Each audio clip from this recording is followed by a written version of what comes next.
ચાલો મારા બોર્ડના વિદ્યાર્થીઓ, બરાબર, 12મું ધોરણ કોમર્સ માટે હવે એકાઉન્ટમાં પાર્ટ 2 માં પહેલો જે ચેપ્ટર છે, બરાબર, એ 16 માર્ક્સનું પૂછાવાનું છે. તો મારા વિદ્યાર્થીઓને એક પ્રશ્ન હતો કે મેડમ એમાં અમને બહુ જ કન્ફ્યુઝન થાય છે, તો પ્લીઝ તમે એના મોસ્ટ એમપી દાખલા અમને સમજાવો ને. તો મેં વિડીયોના માધ્યમથી અમને સમજાવવાનું ચાલુ કર્યું. તો તમે પણ સમજો અને કોમેન્ટ કરો કે તમને કેવું લાગ્યું. માનસી સ્ટીલ લિમિટેડ ₹10 એક એવા 6 લાખ ઇક્વિટી શેર બહાર પાડ્યા, જેના પર નીચે મુજબ રકમ મંગાવવામાં આવી હતી. અરજી સાથે શેર દીઠ ₹3, મંજૂરી વખતે શેર દીઠ ₹4, પ્રથમ અને આખરી હપ્તા વખતે શેર દીઠ ₹3.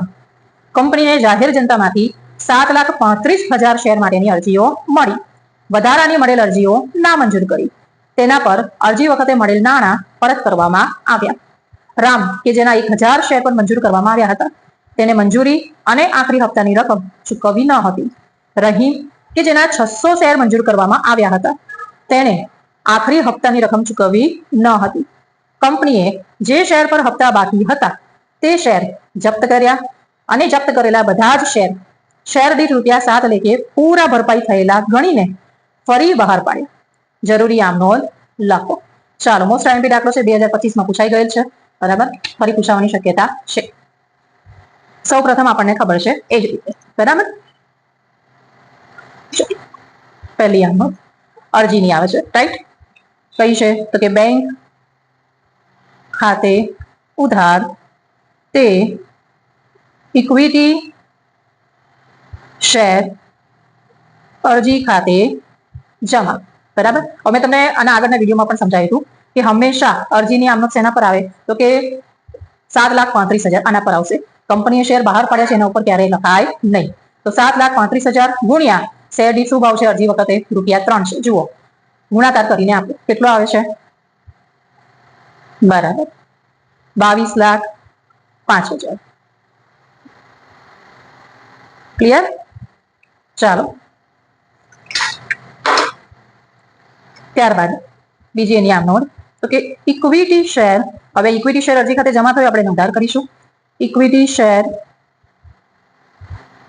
અરજી ખાતે ઉધાર કેટલા છે, 22,05,000. તે ઇક્વિટી શેર મૂડી ખાતે જમા.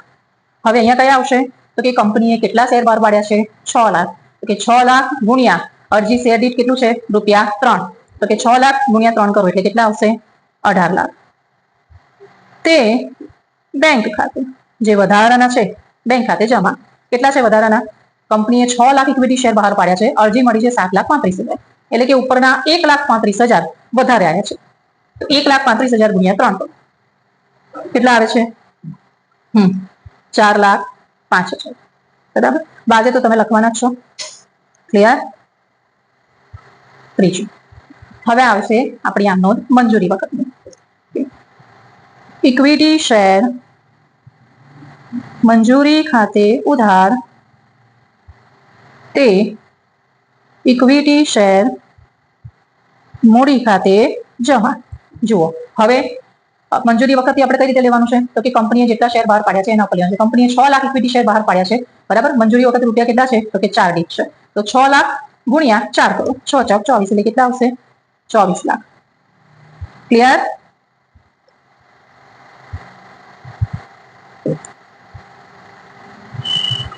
ત્યારબાદ ઇક્વિટી શેર આપણે અહીંયા આગળ થઈ ગઈ, રાઈટ. હવે મંજૂરી વખતની છે, એની આમ નોંધ લખીએ ચોથી. બેંક ખાતે ઉધાર. હવે આગળ વાંચીએ. કંપનીને જાહેર જનતામાંથી 7,35,000 શેર માટે અરજીઓ મળી. વધારાની અરજીઓ નામંજૂર કરી. તેના પર અરજી વખતે મળેલ નાણાં પરત કર્યું. હવે આગળ વાંચું છું. રામ કે જેના 1,000 શેર મંજૂર કરવામાં આવ્યા હતા, તેને મંજૂરી અને આખરી હપ્તાની રકમ ચૂકવી ન હતી, બરાબર. ચાલો, બાકી હપ્તા ખાતે ઉધાર તે ઇક્વિટી શેર મંજૂરી ખાતે જમા. ધ્યાન આપજો હવે, બરાબર. બેંક ખાતે ઉધાર કેટલા આવશે તો કે પહેલા જુઓ, 1,000 શેર પર મંજૂર કરવામાં આવ્યા હતા પરંતુ તેને રકમ ચૂકવી નથી, એટલે 1,000 ગુણ્યા મંજૂરી વખતનો શું છે, શેર દીઠ ભાવ 4, એટલે કે 1,000 ગુણ્યા 4 કરો એટલે કેટલા આવશે, 4,000, બરાબર. હવે આ 24 લાખમાંથી 4,000 માઇનસ કરો એટલે કેટલા રહેશે આપણી પાસે તો કે 23,05,000. 96,000. બાકી હપ્તો કેટલો છે? તો કે 4,000. ઇક્વિટી શેર મંજૂરી ખાતે કેટલા ગયા? તો કે 24 લાખ. ક્લિયર?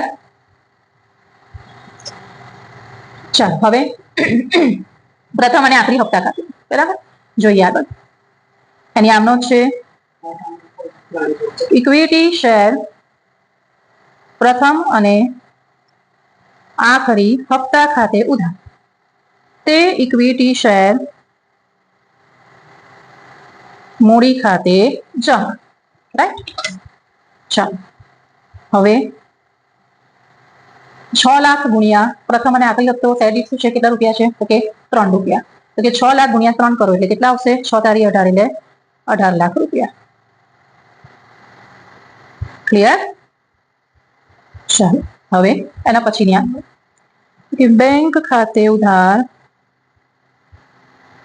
બાકી હપ્તા ખાતે ઉધાર, તે ઇક્વિટી શેર પ્રથમ અને આખરી હપ્તા ખાતે જમા. બરાબર? ચાલો હવે શું કીધું છે? ધ્યાનથી વાંચજો. હવે રહીમ કે જેના 600 શેર મંજૂર કરવામાં આવ્યા હતા તેને આખરી હપ્તાની રકમ ચૂકવવી ન હતી. હવે રામ છે કે જેને 1000 શેર મંજૂર કરવામાં આવ્યા હતા, બરાબર, એને મંજૂરી અને આખરી હપ્તાની રકમ ચૂકવી ન હતી. જ્યારે રહીમ છે તેને 600 શેર મંજૂર કરવામાં આવ્યા અને આખરી હપ્તાની રકમ ચૂકવવી ન હતી. તો 1000 પ્લસ પેલા 600 કરો એટલે કેટલા આવ્યા આપણી પાસે? 1600. બરાબર? તો બેંક ખાતે આપણી પાસે છે કેટલા? 18 લાખ. બરાબર? તો 18 લાખમાંથી પેલા જોઈ લઈએ બાકી હપ્તા ખાતે, 1600 ગુણ્યા 3 કરો, 16 તારી 4800. બરાબર? તો બેંક ખાતે ઉધારમાં શું આવે? તો કે 18 લાખમાંથી 4800 માઇનસ કરો એટલે રહેશે કેટલા આપણી પાસે? 17,95,000. રાઈટ? 95,200. 17,95,200. આ છે 4,800. બંનેનું તમે ટોટલ કરો એટલે એ જ રકમ આવશે આપણી પાસે, 18 લાખ. ક્લિયર? ચાલો નેક્સ્ટ. હવે શેર જપ્તી નિયમ બતાવશું, ધ્યાન આપજો. ઇક્વિટી શેર મૂડી ખાતે ઉધાર, તે ઇક્વિટી શેર જપ્તી ખાતે જમા, તે બાકી હપ્તા ખાતે જમા. બરાબર? હવે ધ્યાન આપજો. બાકી હપ્તા કેટલા છે? તો કે અહીંયા 4,000 છે. અહીંયા બાકી હપ્તા કેટલા આવ્યા હતા? તો કે 4800. 4,000 વત્તા 4800 કરો એટલે ટોટલ કેટલા થશે બાકી હપ્તા? 8,800. બરાબર? બાકી હપ્તા કેટલા નીકળ્યા છે આપણા? 8,800. બરાબર? હવે આપણી પાસે રકમ કેટલી છે ખરેખર જોવા જઈએ તો ઇક્વિટી શેર મૂડી ખાતે? તો કે 1000 રૂપિયા શેના હતા? 1000 શેર શેના હતા? મંજૂર કર્યા હતા તેના, અને બાકીના હતા 600. બરાબર? એટલે 1600 ગુણ્યા ₹10 લેખે ગણો એટલે 1600 ગુણ્યા 10 એટલે કેટલા આવશે? તો કે 16,000. બરાબર? આ 16,000 માંથી 8,800 માઇનસ કરો તો ઇક્વિટી શેર જપ્તી ખાતે કેટલા આવશે? તો કે 7,200. હવે કંપનીએ જે શેર જપ્ત કર્યા છે તેની વાત કરીએ. કંપનીએ જે શેર પર હપ્તા બાકી હતા તે શેર જપ્ત કર્યા. જપ્ત કરેલા બધા જ શેર દીઠ ₹7 લેખે ફરી બહાર પાડ્યા. બરાબર? અને પૂરા ભરપાઈ થયેલા ગણીને તેને બહાર પાડ્યા. જરૂરી આનો લખો.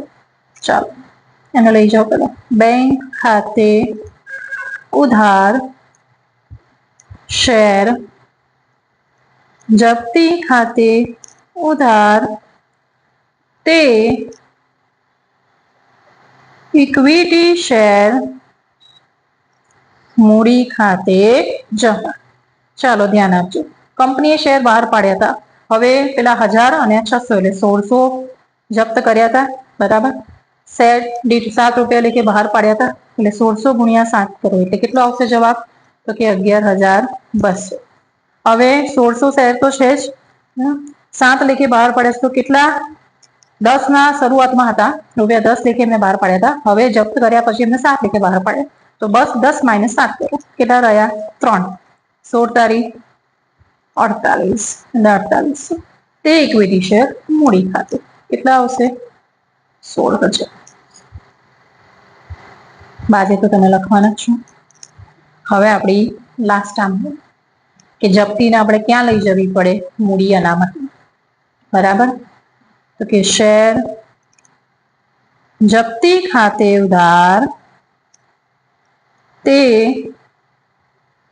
મૂડી અનામત ખાતે જમા. બરાબર, કેટલા આવશે ધ્યાન આપજો ખાસ.